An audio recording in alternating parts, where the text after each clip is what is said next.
नमस्कार मित्रों, हमारे YouTube चैनल में एक बार आपको फिर से स्वागत है। आज आपको बताएंगे कि देवर्षि नारद को आखिर क्यों बनना पड़ा था बंदर। तो इस वीडियो के अंत तक बने रहें। देवर्षि नारद बड़े ही तपस्वी और ज्ञानी हुए, जिनके ज्ञान और तप की माता पार्वती भी प्रशंसक थी। तभी एक दिन माता पार्वती भगवान शिव से नारद ऋषि के ज्ञान की तारीफ करने लगी। भगवान शिव ने पार्वती जी को बताया कि नारद बड़े ही ज्ञानी हैं, लेकिन किसी भी चीज़ का अहंकार अच्छा नहीं होता। एक बार नारद को इसी अहंकार के कारण बंदर बनना पड़ा था। यह सुनकर माता पार्वती को बहुत आश्चर्य हुआ। उन्होंने भगवान शिव से पूरा कारण जानना चाहा। तब भगवान शिव ने बतलाया, इस संसार में कोई कितना ही बड़ा ज्ञानी हो, लेकिन श्री हरि जो चाहते हैं वो उसे ही बनना पड़ता है। नारद को एक बार अपने इसी तप और बुद्धि का अहंकार हो गया था। इसीलिए नारद को सबक सिखाने के लिए भगवान विष्णु को एक युक्ति सूझी। हिमालय पर्वत में एक बड़ी पवित्र गुफा थी। उस गुफा के निकट ही गंगा जी बहती थी। वह परम पवित्र गुफा नारद जी को अत्यंत सुहावनी लगी। वहाँ के पर्वत, नदी और वन को देखकर उनके हृदय में श्री हरि विष्णु की भक्ति अत्यंत बलवती हो उठी। वो वहीं पर बैठकर तपस्या में लीन हो गया। देवर्षि नारद को इसी तपस्या से देवराज इंद्र भयभीत हो गए कि कहीं देवर्षि नारद अपने तप के बल पर उसका स्वर्ग छीन न ले।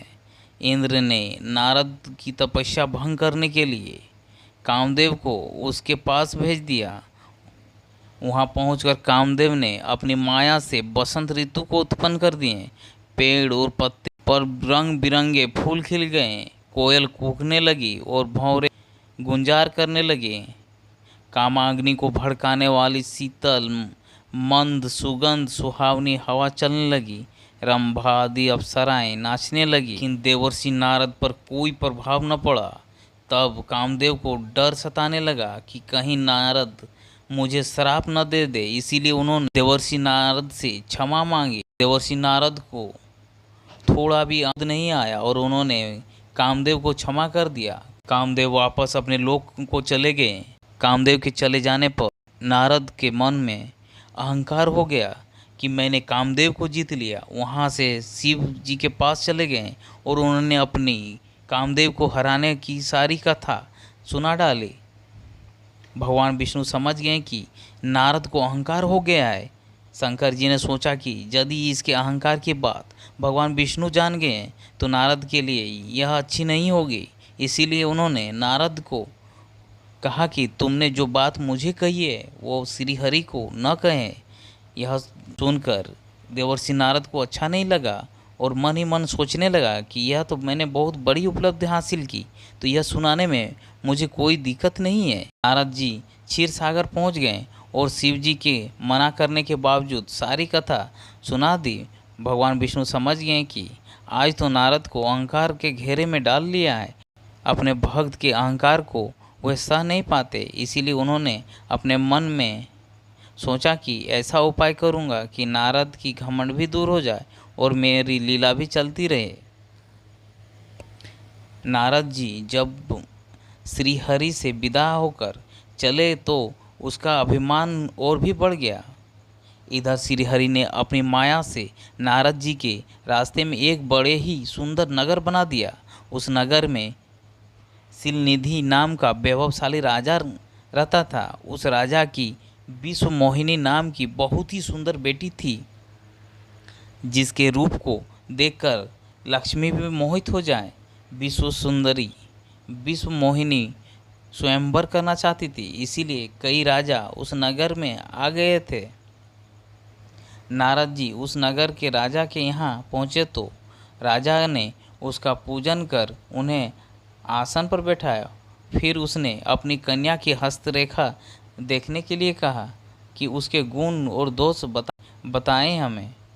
उस कन्या के रूप को देखकर नारद मुनि वैराग्य भूल गए और उसे देखते ही रह गए। उस कन्या की हस्तरेखा बता रही थी कि उसके साथ जो भी विवाह करेगा वो अमर रहेगा, उसे संसार में कोई भी जीत नहीं सकेगा और संसार के समस्त जीव उसकी सेवा करेंगे।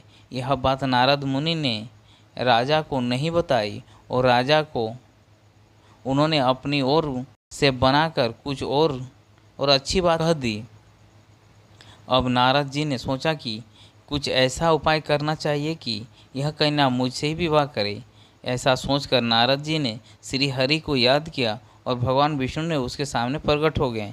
नारद जी ने उन्हें सारी बात बताई और कहने लगी, हे नाथ, आप मुझे अपना सुंदर रूप दे दो ताकि मैं उस कन्या से विवाह कर सकूं। भगवान हरि ने कहा कि हे नारद, हम वही करेंगे जिससे तुम्हारी भलाई हो। यह सारी विष्णु जी की ही माया थी। भगवान विष्णु जी ने अपनी माया से नारद को बंदर का रूप दे दिया। नारद जी को यह बात समझ नहीं आई और वो समझे कि मैं सबसे सुंदर लग रहा हूँ। वहाँ पर छिपे हुए शिव जी के 2 गणों ने भी यह घटना देख लिया। ऋषिराज नारद तत्काल विश्व मोहिनी के स्वयंवर में जा पहुँचे। साथ ही शिव जी के 2 गण भी ब्राह्मण का रूप बनाकर वहाँ पर पहुँच गए। वे दोनों गण नारद जी को सुनाकर कहने लगे कि भगवान ने इन्हें इतना सुंदर रूप दिया है कि राजकुमारी सिर्फ इन पर ही रिझेगी। उनकी बातें सुनकर नारद जी मन ही मन बहुत खुश हुए। भगवान विष्णु भी उस स्वयंवर में एक राजा का रूप धारण कर आ गए। विश्व मोहिनी ने कुरूप नारद की तरफ देखा भी नहीं और राजा रूपी भगवान विष्णु के गले में वरमाला डाल दी। मोह के कारण नारद मुनि की बुद्धि नष्ट हो गई थी। राजकुमारी द्वारा अन्य राजा को वरमाला डालते देख वे परेशान हो उठे। उसी समय शिव जी के दोनों गणों ने ताना कसते हुए कहा, जरा अपना मुख दर्पण में देखिए। मुनि ने जल में झांककर अपना मुंह देखा और अपनी क्रूरता को देखकर गुस्सा उठे। गुस्से में आकर उन्होंने शिव जी के दोनों गणों को श्राप दिया कि जाओ राक्षस हो जाओगे। उन दोनों को श्राप देने के बाद जब नारद मुनि ने एक बार फिर से जल में अपना मुंह देखा तो उसका असली रूप फिर से मिल चुका था। लेकिन भगवान विष्णु पर उन्हें बहुत गुस्सा आ रहा था क्योंकि भगवान विष्णु के कारण ही उनकी बहुत हंसी हुई थी। वे उसी समय विष्णु जी से मिलने के लिए चल पड़े। रास्ते में ही उसकी मुलाकात भगवान विष्णु, जिसके साथ लक्ष्मी जी और विश्व मोहिनी भी थी, से हो गई। उन्हें देखते ही नारद जी ने कहा कि आप दूसरों की खुशियाँ देख नहीं सकते, आपके भीतर भी ईर्ष्या और कपट ही भरा हुआ है। समुद्र मंथन के समय आपने भगवान शिव को बावला बनाकर विष और राक्षसों को मदिरा पिला दिया और स्वयं लक्ष्मी जी और कौस्तुभ मणि को ले लिए। आप बड़े धोखेबाज और मतलबी हो, हमेशा कपट का व्यवहार करते हो। हमारे साथ जो किया है उसका फल जरूर पाओगे। आपने मनुष्य रूप धारण करके विश्व मोहिनी को प्राप्त किया, इसलिए मैं आपको श्राप देता हूँ कि आपको मनुष्य जन्म लेना पड़ेगा। आपने हमें स्त्री से दूर किया, इसीलिए आपको भी स्त्री से दूरी का दुख सहना पड़ेगा।